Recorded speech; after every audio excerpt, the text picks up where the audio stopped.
Raigam tele සම්මාන උළට එකතු වෙන මේ දවස්වල තාම ජනප්‍රිය තාරුණ්‍යයේ සහ ඔබ ආදරය කරන රංගන ශිල්පීන් අතර ගත්තොත් චමිර බොහොම ඉදිරියෙන් ඉන්න කෙනෙක්. සහ ඔහුගේ මේ දිනවල තිරගත වුණු නැත්නම් අපි දැකපු ටෙලි නාට්‍ය දිහා බැලුවම ඔබ චරිතාංග නිරූපණයේ විශේෂ චරිතවල අපි නිරූපණයන් දැක්කා. සහ ඔබේ දක්ෂතාවයන් වැඩිපුර ඉස්මතු වුණා කියලා මට හිතෙනවා.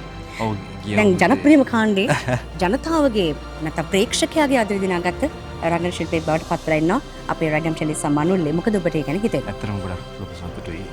මම ගිය අවුරුද්දේ නාට්‍ය දෙකක්ම ප්‍රකාශ වුණා මේ දුතිරේදකින් මතදාන. ඉතින් ඒක තමයි මට අද එන්න කියලා කිව්වේ.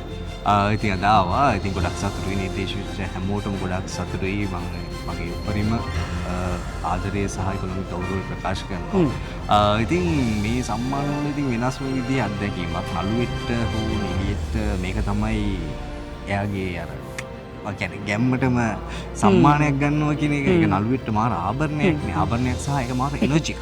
ඉතින් මේ රයිගම් ටෙලි සම්මාන වල ඉතින් ජාතික කලාවංගල්ලේ අනිවාර්යයෙන්ම. දැන් ඔබට මේ දැන් මේ සම්මාන වලදී අපේ විශේෂයක් තියෙනවා තමයි. දැන් අපි දන්නවා අපි ප්‍රවීණයින් සහ මේ නවකයින් මේ සියලු දෙනාම එකතු වුණාම මේ හමු වෙන සුහද හමුව සහ ඕන අතර ඇතිවෙන කතා බහ ඔබේ ටෙලි නාට්‍යයන් ගැන අපේ චරිත ගැන කතා බහට ලක් වෙනවා.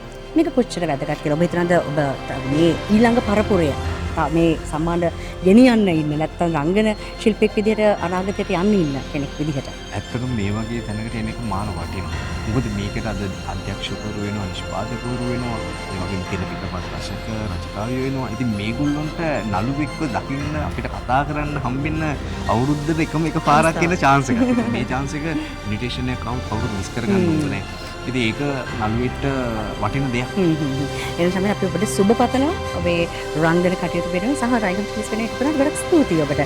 හැමදාම ජනප්‍රිය සහ ජනගත කාණ්ඩේ ඔබව නිර්දේශ වෙනවා. ඒ වගේම විශේෂතම නළුවා ලෙස කවදා හරි සම්මානයක් ගන්න දකින්න ලැබේවා කියලාත් මම හදවතින්ම සුබ පතනවා. බොහොම ස්තුතියි. බොහොම ස්තුතියි.